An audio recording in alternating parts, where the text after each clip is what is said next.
Muchas gracias, bienvenidas y bienvenidos a esta actividad tan interesante en que vamos a reflexionar sobre el machismo en, podríamos decir, la frontera de la tecnología, ¿no?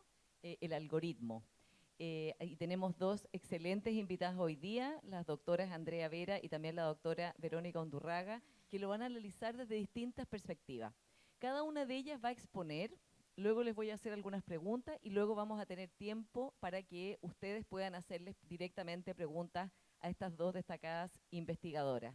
Así que vamos a partir con la exposición de Verónica Undurraga, historiadora, que nos va a dar un panorama de cómo ha evolucionado la idea de la mujer en la ciencia y qué es lo que eso nos ha dejado como herencia, podríamos decir, frente al mundo de hoy día. Adelante, Verónica. Hola, buenos días. Muchas gracias por estar aquí. Eh, Tenemos una pregunta, ¿cierto? ¿Es machista el algoritmo? Y la respuesta tiene que ver también en la larga duración con los fenómenos históricos. Y ahora les voy a hacer un paso muy rápido, un viaje muy rápido por la historia, y he seleccionado 10 momentos, podrían ser 1000 momentos que nos expliquen y que nos respondan esta pregunta. Vamos a hacer un ejercicio. Hay una serie de frases que me interesa que ustedes reflexionen y las reconozcan o no las reconozcan. Son frases de distintos momentos de la historia, ¿ya? Calladita es más bonita, las mujeres son malas para las matemáticas, el hombre a la razón, la mujer al corazón, la profesional pierde su feminidad, la profesión médica varoniliza a las mujeres. A las mujeres no hay que entenderlas, hay que quererlas, ¿ya?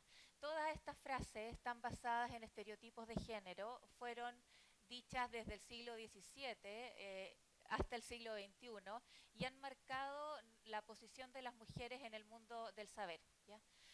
Obviamente hay muchas otras frases, hay otras que apelan justificando la violencia de género, pero ahora me voy a hacer cargo solamente del tema del conocimiento. El momento 1, 2 y 3 es muy rápido, lo voy a pasar muy rápido porque podríamos estar horas hablando de él. Aquí hay un primer ejemplo, siglo VIII antes de Cristo, Penélope, ¿cierto? Esto es un ejemplo sacado de la historiadora Mary Beard.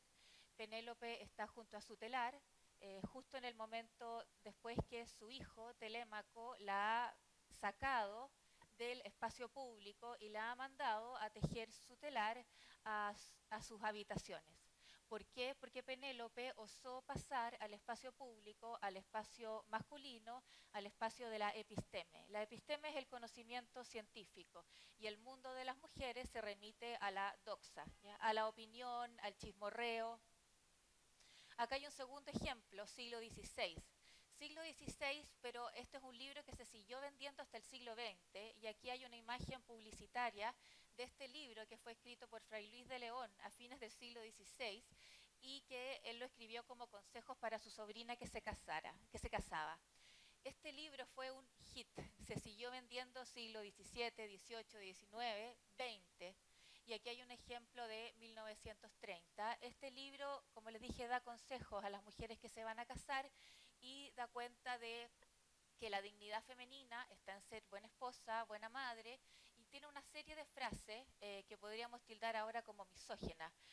Por ejemplo, Dios a la mujer les tasó las palabras, les tasó la razón, o sea, le limitó la razón. Y aquí hay otro ejemplo, este es del siglo XIX, es una publicidad también para tranquilizar a las mujeres nerviosas, es una publicidad de 1950 y da cuenta del paradigma de la mujer neurótica, de la mujer histérica, que se valida durante el siglo XIX a partir del conocimiento, de la filosofía y de la ciencia positivista, ¿ya? La mujer es histérica porque tiene útero, y útero significa íster en griego. Por lo tanto, solo las mujeres son neuróticas, solo las mujeres son histéricas y hay que contrarrestar esta situación. La mujer una vez más alejada del mundo de la racionalidad. Entonces ha sido muy difícil el camino del reconocimiento de la racionalidad femenina y no tiene necesariamente que ver con el acceso de la mujer a la educación formal. las mujeres pueden acceder a la universidad en Chile desde 1877, pero esto no significa que las mujeres acudieron en masa a la universidad. Por ejemplo, la Universidad de Chile a comienzos del siglo XX restringía la matrícula femenina a solo el 10% de los estudiantes de cada carrera. La universidad también comenzó a poner cuotas de género, la Universidad Católica, cuotas de género que privilegiaban el acceso de los hombres, o sea, cuotas de género, solo podía acceder, por ejemplo, 5 mujeres a la Facultad de Medicina en 1955. Y por lo tanto, el decreto Munátegui fue importante, pero no implicó un cambio radical. Y cuando las mujeres optaron por estudiar ciertas profesiones, se dedicaron a las profesiones que remitían a su rol tradicional, su rol de cuidadora. Por lo tanto, las profesiones más altas en esta estadística de 1910 a 1960 son las de profesora y de visitadora social. Aquí hay un cuarto momento, y esta es una frase interesante que dijo Eloísa Díaz. Todos conocemos a Eloísa Díaz, la primera médico de Chile y de Latinoamérica. Ella señalaba que en su época la gente creía que el saber varonilizaba a las mujeres. Por lo tanto, hay una masculinización de la mujer que accede a cierto saber que ha sido significado como masculino. Y ella señala, no he rebajado mi dignidad de mujer, lo que ahora nos puede parecer bastante chocante, pero que por algo ella lo decía. Tenía que defender su decisión. Aquí hay una imagen de Justicia Espada Acuña, la primera mujer ingeniera. ¿Qué significaba esto que la mujer se vinculara a ciertos saberes y le costara acceder y tenía costos en acceder a ciertas áreas del saber calificadas como masculinas? Implicaba el sentirse fuera de lugar, como le ocurrió a Justicia Espada. Ella se sentía fuera de lugar, por lo tanto, durante el primer año de sus estudios de ingeniería no habló con nadie, caminó por los pasillos con la mirada gacha, esto sin mencionar de las dificultades cotidianas, como por ejemplo que en la universidad no hubiese baño para mujeres. Si nos imaginamos estar un día completo asistiendo a clases sin poder ir al baño, podemos dimensionar la complejidad de esta situación de que la mujer está fuera de lugar en este espacio. Aquí hay una cita interesante y terrible de 1927, donde una vez más se refuerza este imaginario de que el saber es contrario a la feminidad. Ciertos saberes, obviamente no el saber vinculado a la enseñanza de los niños, al apoyo de las personas enfermas, al cuidado. Y hay una serie de conceptos. La mujer consignada de manera positiva es una mujer encantadora, es una mujer débil. Hay una adorable feminidad en aquellas mujeres que no se instruyen. Y las que se instruyen son pedantes. E incluso se las califica como mujer con barbas. Es decir, una vez más se refuerza el imaginario de la masculinización. Esta complejidad y lo que ha obstaculizado el acceso de las mujeres a ciertos conocimientos ha sido incluso validada por muchas mujeres. Y aquí hay un ejemplo de eso, de reproducción de estos estereotipos y de estos obstáculos que complican el acceso de las mujeres al conocimiento cuando se habla de la antipática intelectualidad de la que hacían gala muchas mujeres en la década de 1920.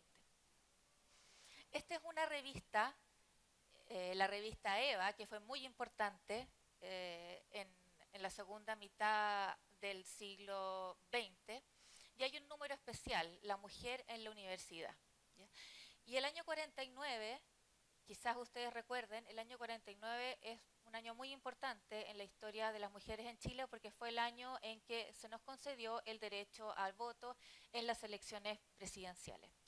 Por lo tanto, en este contexto, cuando ya había no una importante, pero sí una considerable matrícula femenina en las universidades, se siguen manteniendo estos estereotipos de género. Por ejemplo, arriba, donde están estos médicos examinando un cadáver, se señala que estas mujeres no sentían miedo porque cuidaban a este cadáver como si fuera un bebé. Una vez más, el saber asociado a los roles tradicionales. Al medio aparece una estudiante y dos estudiantes varones están estudiando Derecho Penal. Y lo que dice al pie de foto señala que esta niña, ahora hay una infantilización, esta niña con su adorable presencia ayuda a resolver una discusión de derecho penal. ¿Ya? Por lo tanto, aquí volvemos, y con esto termino, a estas frases que mencioné al inicio de mi presentación, y entendemos, por lo tanto, distintos momentos en los cuales se ha perpetuado y se ha obstaculizado el acceso de las mujeres al conocimiento. ¿Son frases inocuas? No, no son frases inocuas. Acá hay dos estudios hechos en Chile, me quedé pegada en el comienzo del siglo XX, tengo mi cabeza ahí. 2016 y 2020. Los profesores y las profesoras de matemáticas hacen preguntas más difíciles a los alumnos varones que a las alumnas mujeres en las clases. Les hacen preguntas más complejas, les dedican más tiempo. Y finalmente, un segundo estudio que se acaba de publicar, 2020, donde se señala que en igualdad de puntaje, sobre todo cuando hay las mujeres y los hombres tienen bajo puntaje en las pruebas de selección universitaria, los hombres de todas formas escogen carreras competitivas y sobre todo carreras mejor remuneradas que las mujeres. Entonces hay una autocensura de parte de las mujeres en la opción de la carrera universitaria cuando ellas tienen un rendimiento débil, o sea, un rendimiento menor en las pruebas de selección universitaria. Y aquí hay un momento 10, que fue la publicación de un libro fabuloso que es Mi historia de las mujeres, de la historiadora francesa Michelle Perrault. Ella señala, desde un punto de vista histórico, que el saber ha sido, y en ciertos casos continúa siendo, contrario a la feminidad. Esta frase no necesariamente tenemos que aceptarla en términos absolutos, pero sí considerarla, matizarla y tratar de entenderla. ¿Y cómo la entiendo yo? Esta es una imagen que casi siempre les presento a mis estudiantes en la universidad y en las charlas que he dado. Es una imagen del Río de la Plata. Y el Río de la Plata es un río que abajo, en la parte inferior, en el caudal, arrastra limo, arrastra madera, arrastra mucho material. Entonces, lo que yo les he mostrado desde el siglo XVII rápidamente hasta el siglo XX y XXI es esa corriente subterránea. La parte de arriba del caudal pareciera moverse con facilidad. La mujer está accediendo a la universidad, la mujer tiene voto en elecciones presidenciales, las mujeres, aunque sea de a poco, estamos accediendo a las carreras de ingeniería, de matemáticas, a las carreras STEM, pero todavía existe esa corriente subterránea que dificulta o que también considera adecuadas para las mujeres e inadecuadas para las mujeres ciertas carreras, ciertas profesiones, ciertos saberes. Les hice un recorrido muy rápido desde el siglo VIII a.C. hasta la actualidad y después lo podemos discutir con las preguntas. Gracias. Muchas gracias, Verónica Undurraga. Un aplauso, por favor, para ella.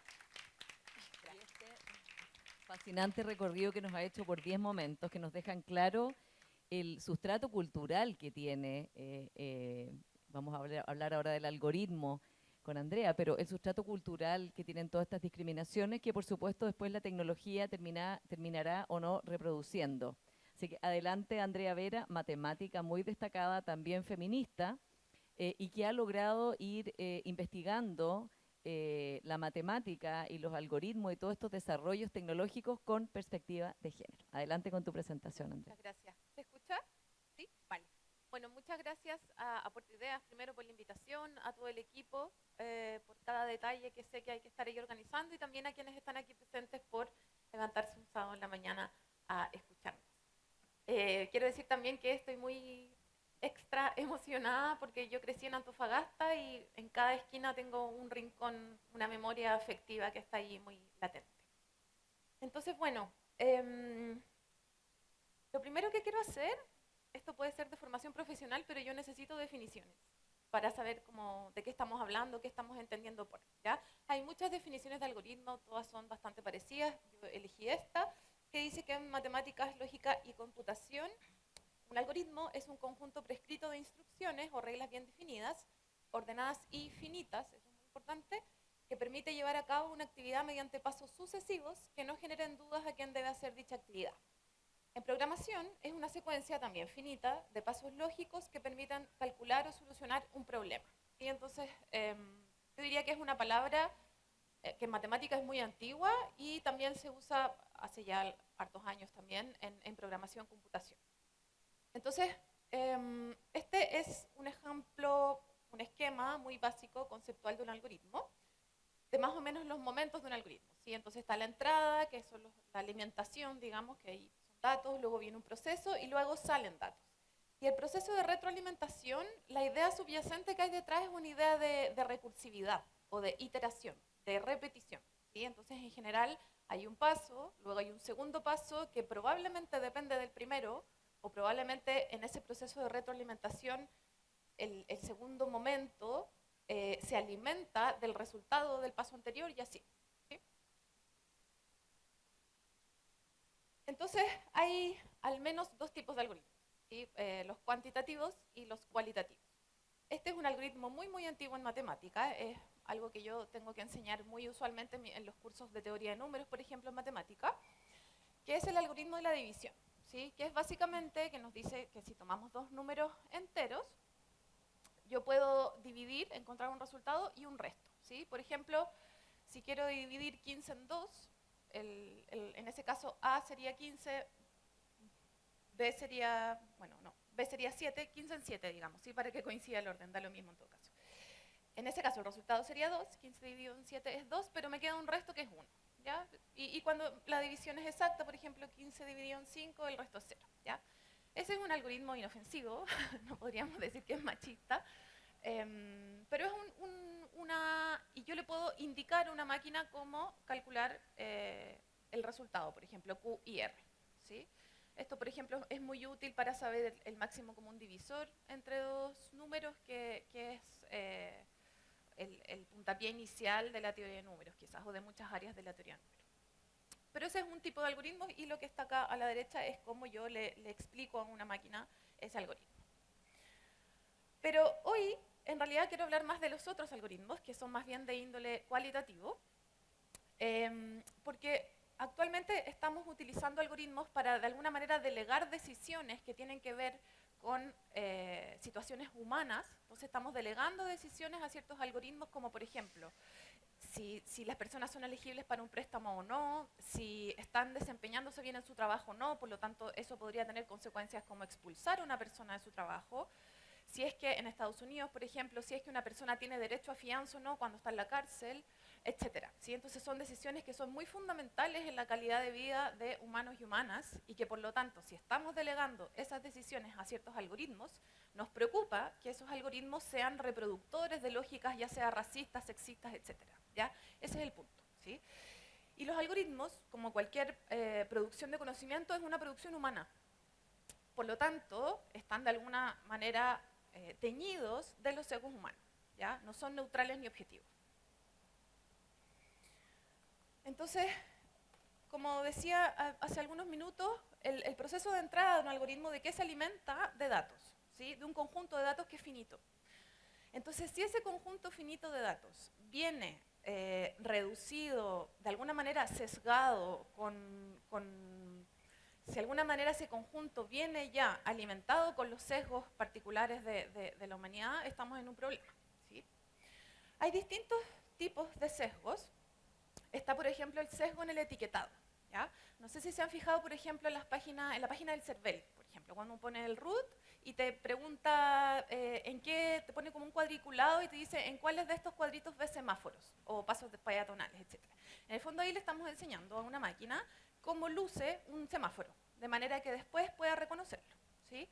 Entonces aquí hay un ejemplo, por ejemplo aquí la máquina está aprendiendo qué es un león, ¿sí? Entonces ya, tiene datos de leones de cierto ángulo, digamos, pero podría ser que de otro ángulo no lo reconozca, ¿sí? Porque no le enseñaron ese perfil de un león, ¿ya? Entonces, cuando esa máquina haya aprendido que es un león y le muestren el león de abajo, va a decir, no, eso no es un león. ¿Sí? Ya, eso en los leones, no sé, quizás podría tener consecuencias graves, quizás no. Pero en los humanos sí tiene consecuencias muy graves. Una investigadora muy importante en esta área es Joy Buolamwini, no sé si lo estoy pronunciando bien. Hay un documental en Netflix que se llama Prejuicio Cifrado o Coded Bias. Está súper bueno, lo recomiendo. Ella es una investigadora del MIT en informática, ¿sí? Es una investigadora afrodescendiente. Y le empezó a pasar que los algoritmos de reconocimiento facial no la reconocían, ¿sí? Hasta que se puso una máscara blanca, que es la foto que sale ahí, ¿sí? Y ahí la reconoció, ¿ya? Entonces ella lleva hartos años investigando esto. Este trabajo en particular lo que hace es del 2018 y lo que hace es analizar el error en el reconocimiento facial en 4 tipos de personas, ¿sí? Aquí he tratado de aplicar el enfoque interseccional. En hombres de piel más oscura, mujeres de piel más oscura, mujeres de piel más blanca y hombres de piel más blanca, ¿sí? Y pesca 3 compañías que en ese momento eran las más influyentes en esto del reconocimiento facial. Y donde mejor resultado tiene el reconocer caras es, por supuesto, en los hombres blancos. Y donde peor tiene es en las mujeres de piel oscura, ¿sí? Eso es en las 3. Y la última columna es el error, digamos que en general es la diferencia, donde mejor funciona, que son hombres blancos, y donde peor funciona, que son mujeres de piel más oscura, ¿sí? Entonces, ¿qué quiere decir eso? Que probablemente hubo sesgos en el etiquetado, ¿sí? Que el conjunto de datos que les pasamos a la máquina, que probablemente eran fotos, estuvo mayoritariamente formado por hombres blancos. Entonces lo que más sabe reconocer son hombres blancos. Y lo que menos sabe reconocer son mujeres de piel oscura, ¿sí? Esto tiene consecuencias desde que mi celular no me reconoce, desde que mi casa no me deja entrar al edificio. En Estados Unidos muchos edificios usan reconocimiento facial, hasta consecuencias más graves, por ejemplo, que la policía me lleve por equivocación, ¿sí? La policía, sobre todo en el norte global, ocupa estos algoritmos de reconocimiento facial cuando está buscando a alguien, ¿sí? Y si ese algoritmo te reconoce mal, bueno, te llevan preso, ¿sí? Entonces, es algo que preocupa. Hay otro estudio que este es más reciente de la agencia de periodismo The Guardian, que hacen un experimento. Gianluca Mauro, creo que él es empresario de la inteligencia artificial. Entonces en LinkedIn puso primero esa foto de la izquierda, la que está más a la izquierda, con un texto. Y él usualmente sus publicaciones en una hora tenían cerca de 1000 vistas, ¿sí? 1000 visitas. Pero esa foto tuvo solo 29, ¿sí? Raro. Después puso otra foto, que es la que está en ese mismo cuadrito por a la izquierda, pero con el mismo texto, y en una hora, la misma cantidad de tiempo, la cosa subió a 849 visitas, ¿sí?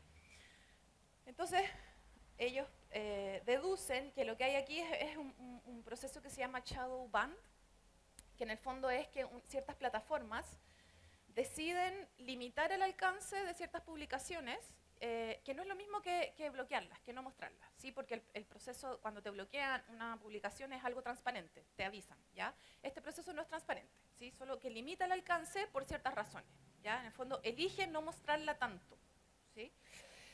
Y después, un poco para comprobar, hicieron el experimento del otro lado, que es que ponen 2 fotos, primero con hombres con poca ropa y al lado mujeres con poca ropa, ¿sí? Y lo que calculan es el porcentaje, o el puntaje, más bien, de qué tan subida de tono es la foto, ¿sí? Qué tan sugerente sexualmente es la foto. Entonces, en las 2 fotos son humanos, humanas con poca ropa, pero este puntaje, en el caso de la foto de los varones, es 14%, y en el caso de las mujeres es 96%. ¿Sí? Y lo mismo pasó que la foto de los varones recibió muchas más visitas, creo que 80 y tantos, cerca de 90 en una hora, y la de las mujeres 11 visitas en una hora, ¿sí? Entonces nuevamente shadow ban asociado a este puntaje que dice cuando una foto es sexualmente sugerente, ¿ya? Entonces lo que subyace aquí es la fetichización de los cuerpos feminizados, o la objetificación de los cuerpos de las mujeres, ¿ya? Que es un sesgo que está presente en nuestra cultura, pero que de alguna manera lo traspasamos a los algoritmos, ¿ya? Porque uno podría decir, bueno, si uno pudiese medir el porcentaje de cuerpo que está mostrado, como en el caso de los varones y las mujeres, probablemente es similar, o quizás incluso es mayor en el caso de los varones. Pero por alguna razón, las fotos de las mujeres en traje de baño es más sexualmente sugerente que la de los varones, ¿ya? Y eso tiene implicaciones, ¿sí? A esto, Cathy O'Neill, que es una matemática que también ahora investiga ciencias de datos, tiene un libro que se llama Armas de Destrucción Matemática, que es el que puse ahí, también está traducido al castellano, por si acaso. Le llama bucle de retroalimentación, o loop de retroalimentación, ya este proceso medio circular, que en el fondo un algoritmo define su propia realidad, ¿sí? Hay que, de alguna manera, transmitir la información a un algoritmo para que aprenda qué es el mundo, ¿sí? ¿Qué quiere decir esto del mundo? Y esa noción de realidad la utiliza para justificar sus resultados. Entonces hay un proceso de reproducción de los sesgos culturales. Ahora, siguiendo con los ejemplos, en su libro ella menciona muchísimos ejemplos, yo realmente lo recomiendo. Hay otros tipos de sesgos que justamente son los sesgos de reproducción. Por ejemplo, si a un algoritmo le pedimos que en una empresa calcule el sueldo que van a ganar sus trabajadores y le metemos datos, ¿sí? Actualmente la brecha salarial existe. Entonces, probablemente si le pedimos que calcule el sueldo de personas con datos que ya existen, va a decir, bueno, las mujeres tienen que ganar menos plata porque eso me enseñaste, ¿no? Esos datos me metiste, ¿sí? Eso es un sesgo de reproducción. Otros sesgos u otros impactos de estos sesgos, hay un experimento de la Universidad de Washington, creo que es del 2015, que decía, probablemente esto ya cambió, ¿sí? Pero esto fue el 2015, decía que en Google, al buscar imágenes con la palabra CEO, que es como el gerente de una empresa, tenían que pasar al menos 100 resultados hasta que apareciera una mujer, ¿sí? Los primeros 100 resultados eran de hombres, y de hecho el primero de mujer que aparecía no era una mujer real, sino que era una muñeca Barbie, como gerente de una empresa, ¿sí? Y de hecho, ahí decían, tuvimos que pasar no sé cuántas páginas de estas búsquedas de Google, creo que eran 14, hasta que recién apareciera una figura de una mujer. Entonces, bueno, y el último ejemplo también tiene que ver con ya reproducción de lógicas sexistas. Este estudio también ya tiene unos años, creo que es del 2019, de una periodista francesa, Judith Duportel, que quiso averiguar cómo funcionaba el algoritmo de Tinder, ¿sí? Una aplicación de citas. De qué dependía, qué personas me mostraba, qué puntaje me asignaba, etc. Y junto con que le costó mucho llegar a qué había detrás del algoritmo, porque por definición los algoritmos no son transparentes sino opacos, llegó a que habían ciertas características que asociadas a mujeres y asociadas a varones, la misma característica, tenían puntajes distintos, ¿sí? Por ejemplo, el nivel educacional, ¿sí? Un nivel educacional muy avanzado, por ejemplo, un doctorado, en un varón se le asociaba un mayor puntaje, ¿sí? Te podía beneficiar, mientras que en una mujer te asociaba menos puntaje, es decir, te podía perjudicar. Esto, por supuesto, basado en la lógica cultural, quizás ahora un poco antigua, de una cierta erótica heterosexual, por lo demás, asociado a lo deseable que puede, un poco lo que mencionaba Verónica, ¿no? Lo deseable o lo que pierden las mujeres al meterse en el mundo del conocimiento, ¿sí? Entonces, y con esto cierro, lo que quise transmitir en estos minutos es que los algoritmos, como toda producción de conocimiento humana, tienen sesgo, ¿sí? Por supuesto que es algo útil y que puede mejorar nuestra calidad de vida, pero el cuidado que hay que tener es que no tenemos que asumirlos como neutros y objetivos, ¿sí? Ese es el punto, creo que más importante que quise transmitir. Muchas gracias. Un aplauso. Muy ilustrativa tu exposición, Andrea. Y quiero preguntarles a las dos la pregunta del millón. ¿Cómo se combate? ¿No? Porque en las dos puntas, desde el recorrido histórico que nos hizo Verónica, vemos esos estereotipos de género que luego, digamos, en el extremo de la modernidad, el algoritmo reproduce y da como que fuera la realidad, digamos, como que fuera normal, lo naturaliza, porque es lo que recibe, ¿no? Entonces la pregunta es, desde la perspectiva de cada una de ustedes, ¿cómo se combaten estos estereotipos que son tan dañinos? Porque como vemos están en la base de que las mujeres ganen menos, haya carreras que no estudien o que sean descalificadas por ejemplo, ser científicas o estar en el mundo del poder, estar en la escena de lo público, por ser consideradas que sean, comillas, masculinizados y por lo tanto, digamos, volvemos a esos estereotipos que mostraba Verónica también, ¿no? Como esta idea de que se han desfeminizado y por lo tanto no son apreciadas, no son femeninas, baja su puntaje en Tinder, o sea que eso lo encontré impactantísimo. Todo eso, esas diferencias en razón del género. Verónica, ¿quieres partir tú? Sí, bueno, gracias por la pregunta, Paula. Podríamos estar también todo el año tratando de responderla. Desde mi perspectiva, la única respuesta posible es una demanda feminista que tiene que ver con la educación no sexista. Como mencioné, son estereotipos que están enquistados. Ahora les hice un recorrido solo por la cultura occidental, o sea, podríamos ver estereotipos de género en otras culturas muy presentes. Pero por eso la educación no sexista es una demanda muy necesaria y desde los primeros cursos, es decir, la educación no sexista está en que las niñas de cuarto básico entiendan que no son malas para las matemáticas, ¿ya? Hay estudios que han determinado que en esa instancia, en tercero y cuarto básico, las niñas empiezan a desilusionar, ¿ya? Y empiezan a asimilar el prejuicio de que ellas no sirven, no tienen habilidades para el pensamiento matemático. Y junto con esta educación no sexista, es muy importante entender que el acceso femenino al conocimiento, a todo tipo de conocimiento, redunda en un beneficio para la sociedad. Es decir, el problema de la desigualdad de género no afecta solo a las mujeres, afecta también a los hombres. ¿En qué sentido? Al menos en dos sentidos. Por ejemplo, inhibe los intereses masculinos y el ingreso de los hombres a carreras que también se entienden como femeninas. Es decir, cuánto talento femenino hemos perdido, porque podríamos tener ingenieras brillantes, pero cuánto talento masculino también hemos perdido porque los hombres no ingresan a pedagogía, no ingresan a educación de párvulo, no ingresan a carreras como enfermería o a trabajo social, por ejemplo. Entonces hay pérdida de talentos para ambos lados.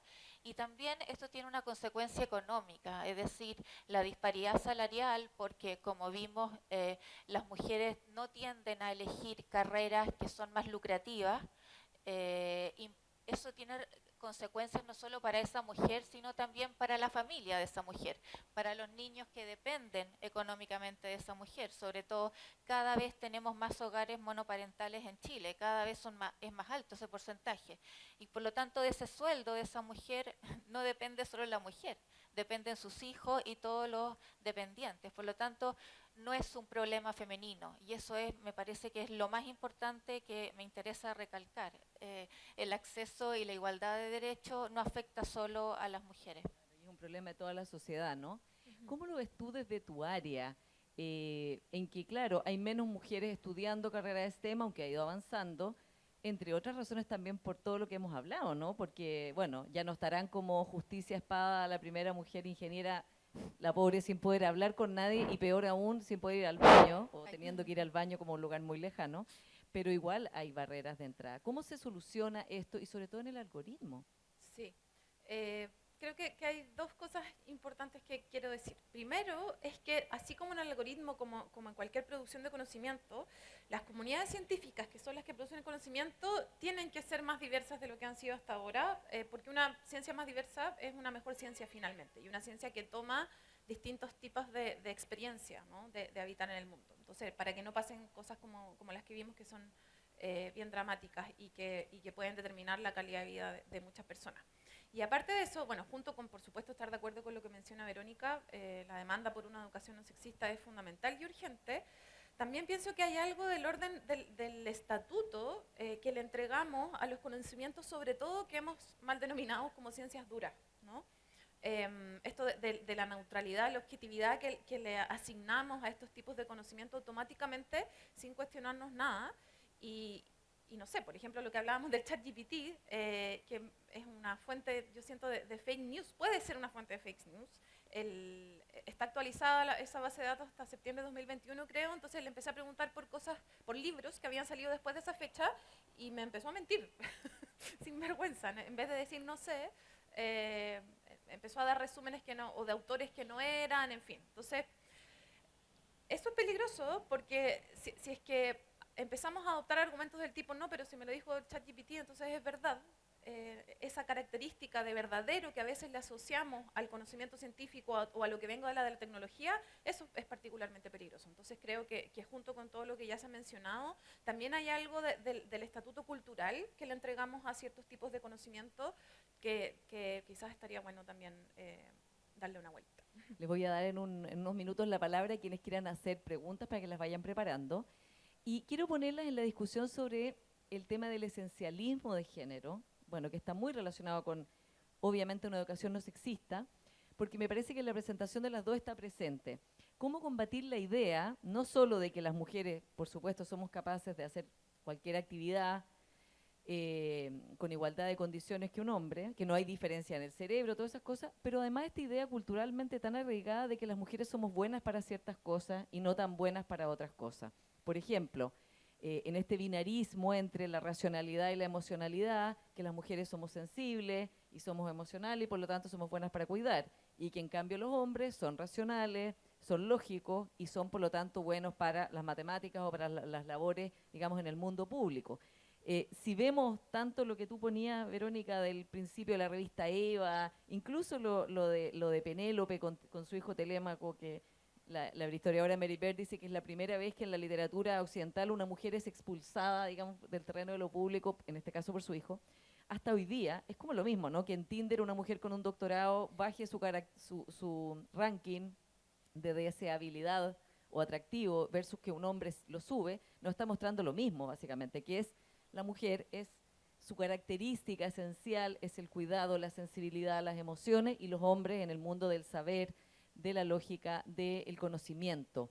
Entonces, claro, una educación no sexista nos podría ayudar a eso, pero ya hay personas que ya han sido formadas, que ya están en la vida pública, que ya no van a poder recibir esa educación. ¿Cómo se combate esa idea, que además es tan dañina para todos los que estamos hablando? Andrea. Sí, creo que en eso puede ayudar el enfoque interseccional, porque hay una discusión que lleva ya harto tiempo, al menos en el feminismo, que es que la categoría mujer tampoco es una categoría homogénea, ¿no? No todas las mujeres somos iguales, hay mujeres más privilegiadas que otras también, ahí es donde entra el trabajo que mencionaba, ahí es donde entra, por ejemplo, analizar a la vez del eje de desigualdad de género, el otro eje de desigualdad que tiene que ver con el color de piel, por ejemplo, ¿sí? Entonces, hay que complejizar, siento, un poco la mirada y en términos más concretos, lo que tú preguntabas sobre, claro, la educación, por supuesto que es una herramienta, pero ¿qué hacemos con gente que probablemente además ya tiene poder y sigue reproduciendo estas lógicas? Creo que ahí también, por eso es tan importante la lucha por lo público también, o sea, por las leyes, la educación por una parte, pero también ciertos rayados de cancha, ¿no? Más concretos y que tienen que ver con el ámbito de lo legal al respecto. La ley, en particular 21.369, que acaba de salir, que tiene que ver con el acoso en ámbito académico, que no se traduce solamente a una serie de protocolos, sino que también tiene una gran dimensión que tiene que ver con el modelo preventivo. Y eso es justamente la indicación que, al menos en el ámbito académico, en el que no son solo universidades, sino que también CFT y de hecho también centros de formación de la policía o de uniformados, tienen que tener a toda la comunidad y transversalmente formación en género, ¿sí? Para que la gente también se entere y entienda en profundidad el problema, porque a veces este problema o la cuestión del sexismo se tiende a reducir mucho, como, no sé, pues estas cosas que a veces escuchamos del feminismo es lo contrario al machismo, no sé, reducciones que hay que combatir. O distorsiones, claramente. Ajá, sí. Verónica, ¿cómo lo ves tú? Sí, la Andrea me robó la primera respuesta. Iba a hablar justo de la interseccionalidad, que claramente tiene que ver con que las mujeres no somos todas iguales. Es distinto ser una mujer hija de padres que pasaron por la universidad, es distinto una mujer en cuya casa hay libros, hay una biblioteca, versus una mujer en cuya casa, en el hogar en que se formó, no hay libros. Es distinto ser una mujer de una ciudad que ser una mujer que vive en un espacio rural. La educación que recibe una mujer de un espacio rural es distinta a la educación a la que accede una mujer en un espacio urbano, por ejemplo. Por lo tanto, la interseccionalidad es clave. Pero también hay otros dos elementos que me gustaría mencionar. Uno tiene que ver también con lo que tú mencionabas, Paula, está tan imbricado el poder a lo masculino, está tan representado desde lo masculino, la voz masculina tiene autoridad. Por ejemplo, todos estos dispositivos de servicio, de ayuda tecnológica, Siri, por ejemplo, es mujer. Por lo tanto, ahí se reproducen estos estereotipos de género, pero también las mujeres que han alcanzado posiciones de poder, algunas de ellas siguen reproduciendo estos estereotipos porque, como Justicia Espada Acuña, se sienten fuera de lugar. Entonces, para imponer autoridad, se relaciona tradicionalmente la autoridad con lo masculino e imponen, por ejemplo, liderazgo jerárquico. Una de las soluciones a esto son las redes, ¿ya? La articulación de redes. En la universidad muchas profesoras nos hemos unido, hemos hecho esfuerzo para llevar adelante políticas de equidad de género o también para evitar los acosos, para evitar la discriminación de género, y las redes son fundamentales. Y finalmente, me parece importante tener conciencia de que la adquisición de derechos de las mujeres, los derechos civiles, derechos políticos, los derechos civiles todavía no están absolutos. Por ejemplo, todavía en el matrimonio, quien administra los bienes de la sociedad conyugal sigue siendo el marido, ¿ya? Y eso es una discusión que está empantanada en el Congreso. Por lo tanto, en términos de la adquisición de derechos, si es que nos paramos en el presente, es una falacia asumir que ha sido progresiva, es decir, han habido avances y ha habido retrocesos. Por ejemplo, hay estudios en términos de la matrícula femenina en las universidades de Estados Unidos que han establecido que había mayor proporción de mujeres que tenían doctorados en la década del 20, del 30 y del 40 que en la década del 50. Entonces ahí hay un retroceso, entre comillas. Simone de Beauvoir decía que bastará una guerra, bastará una epidemia o cualquier conflicto para que los derechos de las mujeres vuelvan a ser cuestionados. Bueno, y de hecho, con la pandemia del COVID, se retrocedió 10 años en materia de inserción laboral. Vimos cómo aumentó la violencia de género al interior de los hogares y muchos otros indicadores retrocedieron.